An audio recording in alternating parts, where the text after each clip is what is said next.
Yu-Gi-Oh! A card game so old that it'd be a high school graduate this year can be described in one word. Huge. Constantly being expanded on with new sets almost every month, no set rotation, and a pool of over 10,000 cards, players are able to devise decks of their choosing by pulling them from the vast ocean of unique cardboard elements to help them create different combos and plays to get them an edge in their games. But what about those who don't know the abilities of cards that were printed before they got into the game? Having such a huge arsenal can be overwhelming for the average beginner whose toes are barely in the shallow end of the Yu-Gi-Oh! Card pool, and can even turn some people away from the game. And that's where we come in.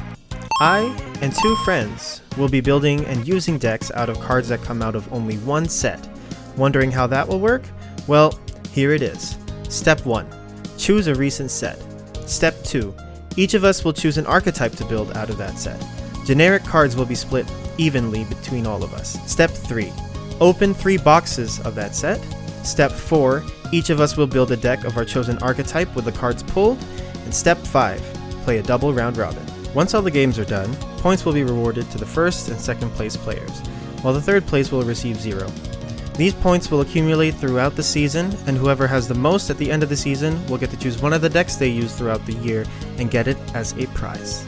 Each time we open up a new set, the decks will be reset, meaning that we will only be able to use whatever cards we pull next. Alright, with the ground rules set and ready to go, it's time to play Out of the Box. Today on Out of the Box. With placing, I'm thinking of like tactically just like bombing out the set before we get Legendary Duelist Season 3, so I get first pick on heroes. So, but we'll see. Hello everyone, Golden Nova here, and today we've got an episode of Out of the Box, the series where a casual card gamer opens up a whole bunch of cards, we throw them in a pile, and then decide how we're going to split those up. If you haven't watched when we split those up, please go ahead and check that out. That should be episode 4 of the series. That is where we pull the cards out and then figure out what we're playing, and then pull the cards and then see how lucky we were with our picks. Spoiler alert, it was crazy. The reversal of fate that went on was outstanding. It was like playing Mario Party all over again. So once everything was said and done, I got together a deck that I am affectionately calling the Black Abyss of Space, a one-act show and a one-act play done by Golden Nova Yu-Gi-Oh! We're combining the powers of Galaxy Eyes, Black Wings, and Abyss Actors, and I am ready to end games in single attack phases. Oh, and also show off my Shakespearean theater training. So, but if this is the first deck profile that you've seen out of this series, you are at the wrong end of this cycle. This is episode 5.3, so if you'd like, please go ahead and check out Casual Card Gamers. There should be a card link that will be up here somewhere that will take you there. Watch his, then go ahead and watch JC's, which will be 5.2, and then you can come back for the grand finale, or you can watch spoilers, you know, and betray the internet. Can I do that? I'll watch it in the right order. Go on. In fact, you know what? We're going to change the card camera, and while we do that, you go watch that, and then it'll be all caught up when you get back here. So go on, go. Okay, so we're going to start with the Abyss Actor archetype, and I'm playing 3 of each of the ones that are available, and each one of them represents one of the crew, which is very nice. We're going to start with Abyss Actor Comic Relief, the Golden Nova of the team. As a Pendulum Scale 8, they're a wonderful high scale. It won't work for our Galaxy Eyes, obviously, but thankfully we have smaller monsters that I can help facilitate. As a Pendulum spell, I can target an Abyss Actor Pendulum monster I control, and any of my opponent's monsters, swap control, and then destroy Comic Relief in the scale. So it actually didn't matter that I didn't get what I wanted when we picked. I'll just take what I want. As a monster, no battle damage is taken from any battles involving them. During my standby phase, I can give Comic Relief to my opponent, and then it triggers an effect where it forces the opponent, which is now the owner of it, to destroy a set spell they control. That will never come up. We're not running any Abyss scripts, which is the reason why that's there, but it is something that someone will have to keep in mind, because I don't believe this is mandatory. It is not. So if a Comic Relief stays on the field, you get a free card, so bully for you. Okay, so our next, we got 3 copies of Abyss Actor Mellow Madonna, the casual card gamer of the group, the most luxuriously beautiful out of all of us. That's right. Sachet for the screen there. I knew you had it in you. Alright, so as a Pendulum, you can spend 1,000 life points to add an Abyss Actor Pendulum monster from your deck to your hand. Since there's 0 scale, we can just search comic relief, and then we have a perfect scale setup. The issue is that locks us into Abyss Actors for the turn, so that's kind of a last-ditch effort thing, because Abyss Actors take such a small chunk of our deck. But thankfully, we do have a way to complete a Pendulum scale in one card moving forward. Their monster effects are also kind of not going to come into effect here as much. They gain 100 attack for every Abyss script in our spell, not playing any. If the Pendulum monster is destroyed, we can summon them from our hand, which is nice. They have 2,500 defense if I need to stop battle. And then another Abyss script dependent spell that we won't be activating. In all, just a solid scale and a good blocker in case we need it. Our last one is Abyss Actor Wild Hope, the JC theater of the group. Very dashing, a very strong stage presence, and they probably have the strongest silhouette out of all of us.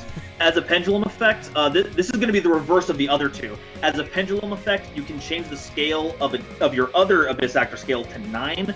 That also locks us out of Abyss Actors. So technically, even though 9 scale would let us Pendulum summon the mighty Galaxy Eyes Photon Dragon, it immediately cuts off access because the cast list is very exclusive here. You don't just let any perform. But still a 2 scale, just about as good as having a comic relief in scale. So I'm very happy about that. As a monster, if they're destroyed by battle, I get to search an Abyss Actor monster, so that can help get scales in the long run as well, and they can be Pendulum summoned back, so I can keep doing that. They also gain 100 attack for each Abyss Actor monster I currently control. Base is 16, it could go up to, is it every other one? I totally forgot. Yeah, so it can go up to 17 all by itself. Decent attacker, but it's just a nice level 4 I can Pendulum summon, and it replaces itself every time it dies, so I'm okay with that. Okay, now we're moving on from the acting theater to the zoo. We are playing 4 copies of Blackwing Austere, the South Wind. They can be special summoned, so no shenanigans with that. When normal summoned, you target a banished level 4 or lower Blackwing monster and special summon it in defense position. We are going to be using Austeres, hopefully to summon other Austeres down the line. Because you can banish them from the grave to activate one of 2 effects. You can either place feather counters on one black-winged dragon you control equal to the number of cards your opponent controls. Guess what synchro they didn't add to the set list?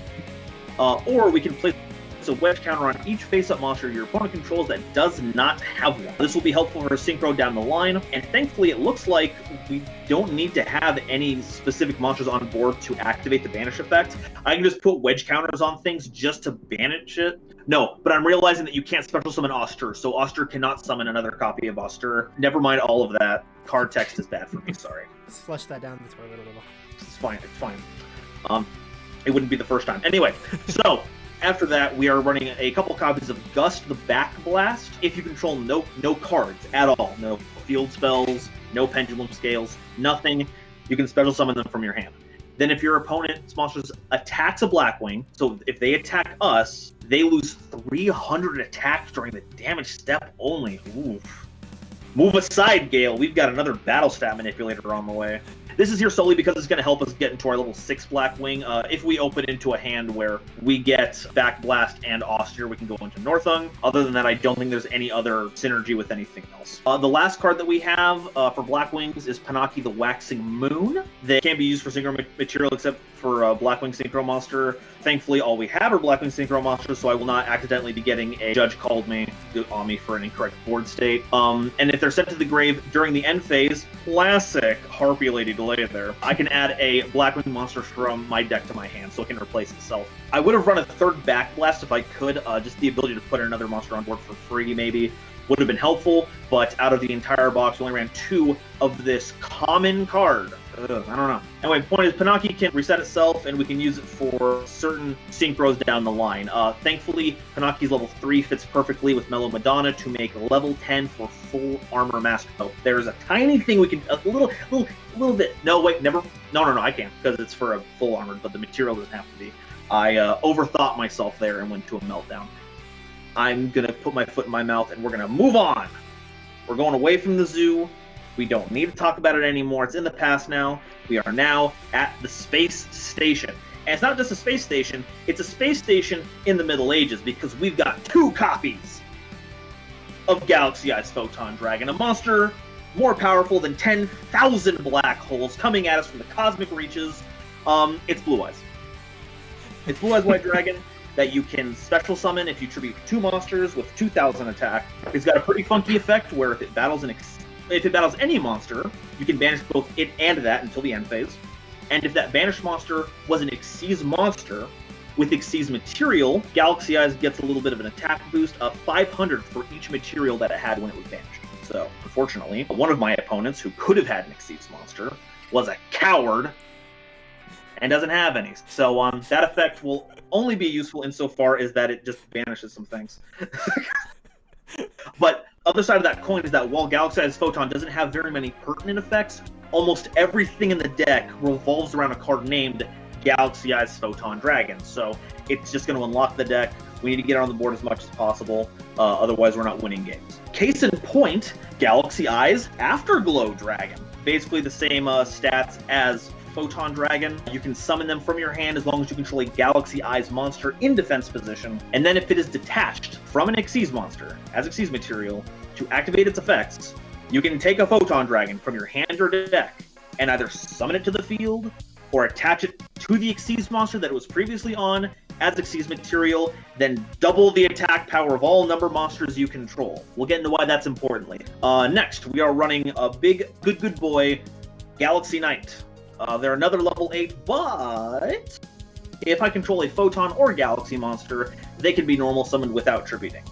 Then if they're summoned in such a way, I can target Galaxy Eyes Photon Dragon, Galaxy Knight loses 1,000 attack, and then I special summon the Galaxy Eyes Photon Dragon.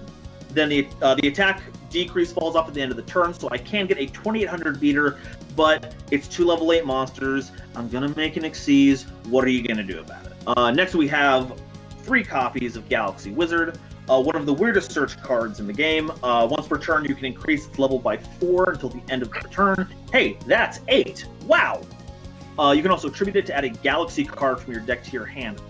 This is one of the weird things about this. The archetype cannot be called Galaxy Eyes Photon Dragon the deck. For some reason, it's divided between Galaxy cards and Photon cards. Sometimes they intermingle, sometimes they're completely separate things. So Galaxy Wizard does not search very specific things that it'd be nice if they did. But they do get Galaxy Soldier, and they get Galaxy Eyes Photon Dragon, and they get Afterglow, and I'm okay with that. That's fine. If we want anything else, we can just get Photon Orbital. A good boy. During your main phase, you can target a Photon or Galaxy monster you control, equip Orbital to them as an equipped card. That monster gains 500 attack, and it can't be destroyed by battle. You know, the thing where we all have giant attack battle monsters. That's a nice thing to have. However, if that's not good enough for me, and I can totally understand why it wouldn't be, we can cash in Photon Orbital by sending it to the grave while it's an equip card to add any Photon or Galaxy monster from our deck to the hand. That is insanity, and the fact that we pulled 3 of them off of the secrets list is the only reason that we are going to be in this deck. Don't you shake your head at me. I don't want to see that. I just want to make it very clear that I got 1 secret and I'm not even using it. That is payback for every time you opened a pack and it was just 10 straight cards of mine. This is not penance. I don't feel like that was deserved. Okay, so the last card that we have, the last monster card that we have is going to be Photon Vanisher. Level 4, 2,000 attack. Very good stats for a normal summoned monster, if it could be normal summoned. In fact, it must first be special summoned while you control a Photon or Galaxy monster instead. It can't attack the turn it's special summoned, but it's not going to stick around that long anyway. If it's special summoned by that ability, you can add a Galaxy Eyes Photon Dragon from your deck to your hand. Wow, love it. And then any Xyz monster that uses it as material gains an effect where it banishes any monster destroyed by battle with it. This is good for denying graveyard resources. I don't see that being very helpful. What we could go into with Vanisher isn't going to be attacking over things like Kaiba's favorite friend, and Big Dragon, but owned by bird people. So, it's there just in case, but we'll see. All right, moving into the spells, and I am so happy that this card is just generic good dragon support because we get to play it. It's Dragon Shrine, folks. Send a You know what? I'm not even going to explain the effect, because JC does that in episode 5.2, which you should point being, it gets Galaxy Eyes into the graveyard, and we need that. Nope. Holding. Okay, there we go. Those shrines right there. That's what we're glad we have. We're sending Galaxy Eyes to the grave with that, and we are using that specifically to use the power of Galaxy Zero. It's essentially premature burial for our deck. I can take any Photon or Galaxy monster in my grave and special summon it in an attack position, but the monster cannot attack, and it can't activate its effect, so it's essentially fog-bladed while it's on the field. Now, if one were to destroy Galaxy Zero, the monster survives, but the attack power goes to 0, so kind of a trade-off, you know? You can use the effects now, but now you're just a dinky, tiny, I mean, Photon Orbital doesn't care. Photon, he's just a little guy, a little boy. But it's just a way to get. If I need a level 4 for something, I can overlay with it. If I need to make a rank 8, I can just summon out Galaxy Eyes, overlay for it. It's a quick and easy way to get that, and I'm so glad that we got Dragon Shrine, because that perfectly slots into that. Our next card is going to be 2 copies of Photon Hand. If you control a Photon or Galaxy monster, pay 1,000 life points, then target one monster your opponent controls and take control of it. Once again, if I like what you have, I will take it. The entire last episode was a farce. It was a fool's errand, because they are my cards regardless. Fortunately, there are a few restrictions. You cannot select a non-Xyz monster for Photon Hand unless you control specifically Galaxy Eyes Photon Dragon. And once again, the one person who could have run this didn't. So, you gotta have Galaxy. It's only active, which is why we're only running it at 2. I don't want to draw it when we can't use it, but when we can use it, I'm waiting. I'm waiting for the time. Whenever JC's like, now I have Blue Eyes on the field, and now I've got an attack. Now I have a battle presence. I'm all like, oh, you fool. You absolute utter child. Take the Blue Eyes, make Prime, attack with that. So I'm very much looking forward to that specific scenario, and I will try to force it as much as possible. The last card that we are playing is a single copy of the continuous trap card, Photon Change. You have to send it to the graveyard during your second end phase after activation. Folks, why are we printing cards like this? I've got to ask, we did it for Files. Was Swords of Revealing Light such a pivotal card that we have to keep referencing it like every few years? Anyway, you can only use the following effect of Photon Charge once per turn, and that effect is that you send a Photon or Galaxy monster you control to the grave, and you get one of 2 effects, unless, say it with me, you send a Galaxy Eyes Photon Dragon to the grave, in which case you get both.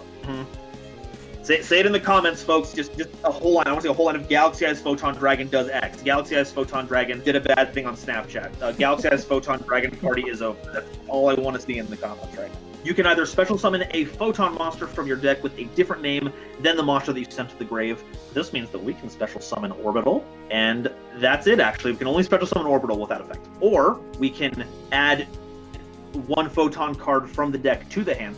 Now, because it says card, we can actually search out Photon Hand, and we can search Photon Banisher, because that just goes to hand, not being special summoned. And we could also potentially search Galaxy Eyes Photon Dragon in certain situations, but we're not looking to do that more often than not. We should already have it in hand, but that's a good backup anyway.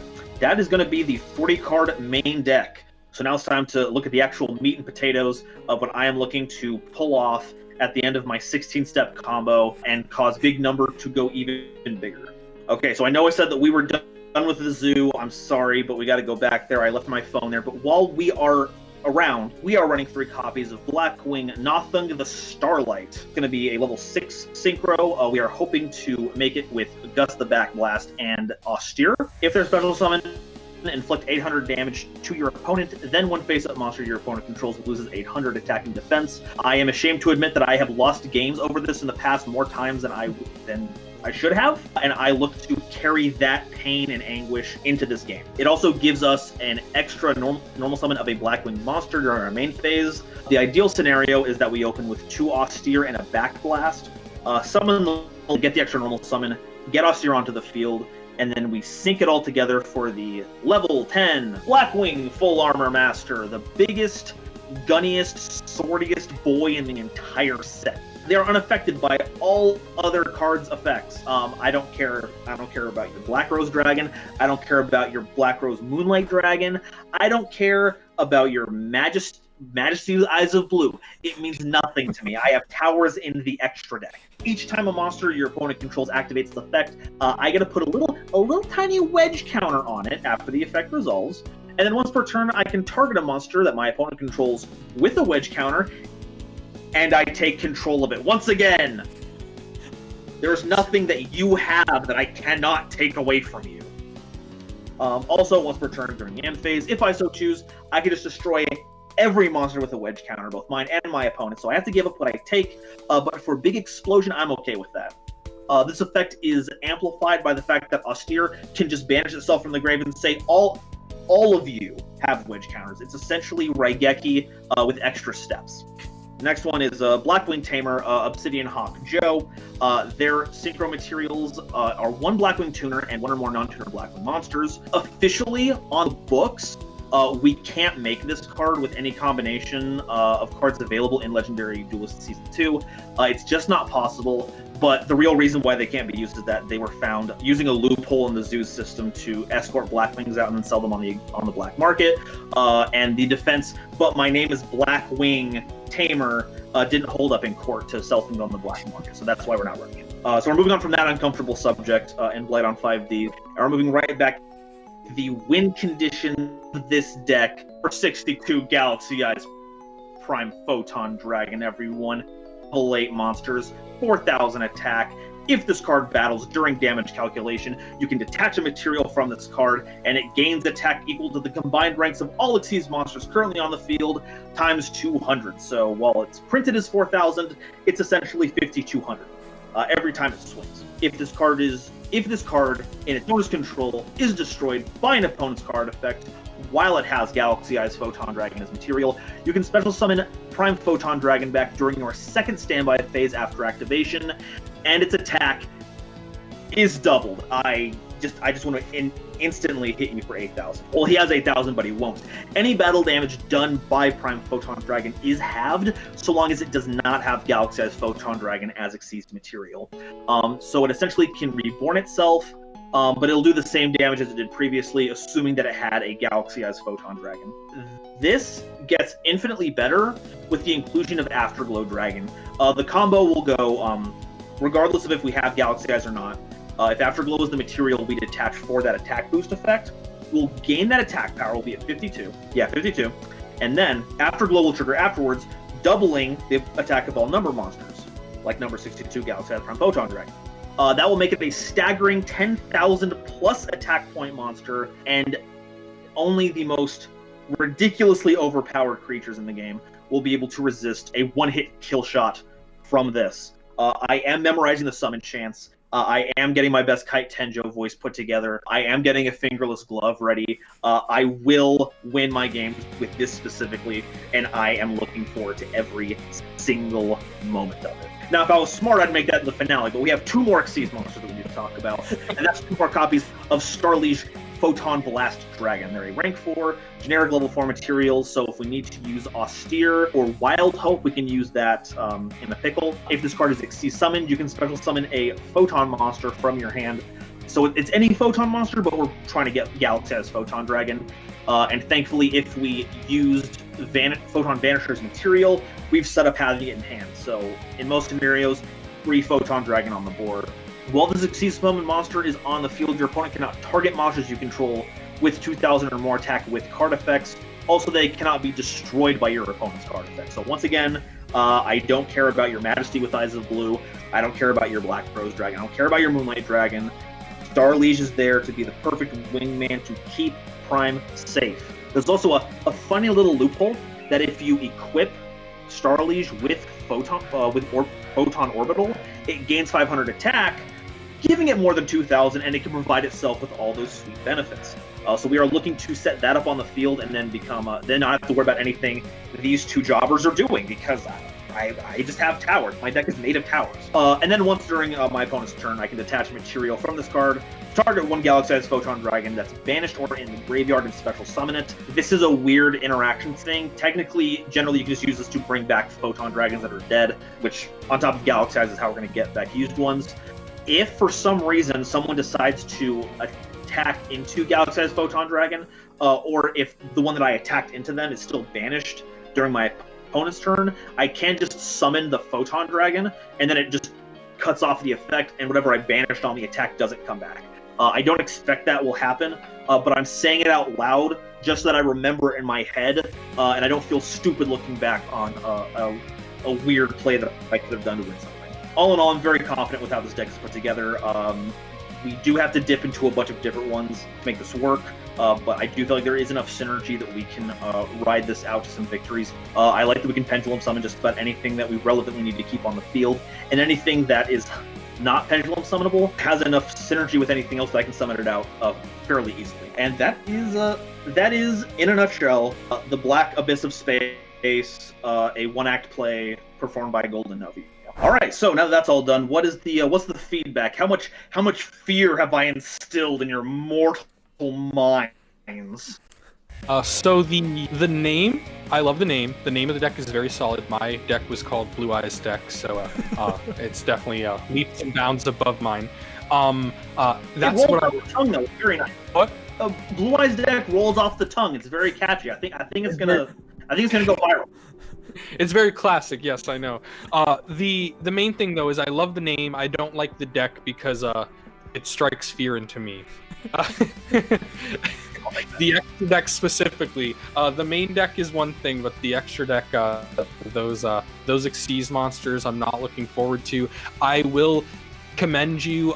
Jello did it as well, but you definitely took it and ran with the whole hybridity of the deck, like, because we did have multiple archetypes to choose from, so that's really, really cool, and I think it makes sense what you did. The evil part of me hopes that you draw certain cards that kind of don't help that you did a hybrid deck choice, but a part of me also wants to see you actually like pop off with that turn one Gust the Back Blast and all that crazy stuff, and then next turn go into Abyss Actors, and then the final turn go into Photons for a 3-turn destruction of me, but or actually destruction of Jello. Perfect. 2 birds, 1 stone there. I get to see the pop off, and and I don't suffer from it, so that will be what I'm looking forward to the most. I for one am very scared of things getting more than 10,000 attack points, but I'm also really, really, really excited to just hard drop of Harpy's Featherstorm and negate all the effects before you can activate them. So that'll be fun. I don't like it. I hate that card specifically doesn't care about any of my non-effect things. It's the worst. It's like, honestly, I am very scared. I know that in some instances it doesn't really matter, but I feel like in this case, for those of you that haven't watched episode 4, what are you doing? Go watch that first. But I am a little nervous because I am sort of in a card pool disadvantage because I didn't pull any Harpy Birthday. But I'm up to the challenge. I'm really, really hyped for this tournament this time around a lot more than the last one for some reason. Yeah, I can't wait. Both of these decks scare me a lot because it's very easy for them to reach over 4,000, while I have to literally have a full field of Harpy Lady ones to at least get to 3,000. So we'll see how that goes. But I am very, very, very, very, very excited for this. Yeah, I talk a big game, but I get what you mean about being more excited on this one, because all things being equal, I think we knew how good Drytron was going to be going into last one. Yeah. Here though, I don't think we have a clear winner. Yeah. We all have really good power plays that can come out of nowhere and just steal a game, and I'm super excited for that. Like, this is gonna be redonkulous. I can't wait. I'm really excited to either be in the driver's seat of that combo, or on the stands watching it happen to someone else. One of those things happen. Yeah. Those are the two options. Yeah, and just to interject a little bit, as the Drytron player, I 100% agree that last time, like I said, like as the Drytron player, I felt almost like on autopilot a lot of the times. And again, we also assumed that deck just on power level on paper would be the winner, which turned out to be true. So this one, again, it is exciting because it's an actual wonder. It's an actual guess, like who's gonna win. All of our decks seem on paper decently similar power strength and everything. We're all kind of not playing the best version of the decks either, for sure. We're trying to scrounge together what we can. So that's definitely, I feel like this will showcase much more of the heart of what out of the box means for me, at least in terms of just trying. I guess trying would be the best word. Yeah. I think that was really well put. Drytron, am I right? And I quote JC from 5 episodes ago. I don't want them. He got him a 4-0 and didn't want them. I will never live that down. It will not. That's a mark on my soul. Oh man. But now, I am the one with the light attribute Space Dragons. Maybe Favor will choose you this time then, but I guess we will see then, right? Because the next step here is duking it out. Yep. So yeah, do we have any final thoughts before we ride this out? I feel like we're at a close enough level that I can say this without you guys feeling offended, but I hope you both brick. I'm a warrior. May you brick, my friend. May the bricks be with you.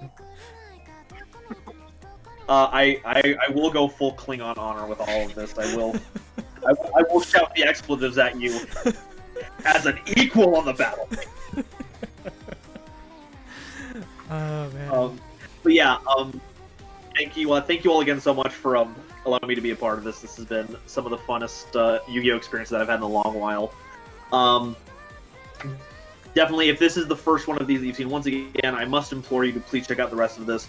There's only a small sliver of the experience. If this is your first time seeing Out of the Box in general, please go check out episode 1. Links. If this is the first deck profile that you've seen, go check out 5.1. Links. If this is the first of this arc, of Arc 2 that you have seen, no, don't do that. Episode 4. Links. They're nowhere near where I'm pointing them to be, but they will be somewhere. There is more of us being silly goobers, looking at shiny cardboard that we all love. You wouldn't get this far if you didn't love them, so you know you want to see more of it. And definitely check out the channels of these two wonderful gentlemen. Casual Card Gamers, outstanding deck profile, sealed product pulling. It's fun to watch, and it's great fun. And JC's video essays are very informative and thought-provoking. And the community would be lesser without them. So please enrich yourselves. And I guess maybe subscribe to Golden Nova Yu-Gi-Oh! I guess he's kind of cool. Maybe I'm just a little bit. Anyway, so aside from that, we will see you next time for episode 6, the epic showdown of dragons, different dragons, and then dragons that look like plants. But for now, until next time, we are now all dueling out of the box. Out of the box. Oh, man.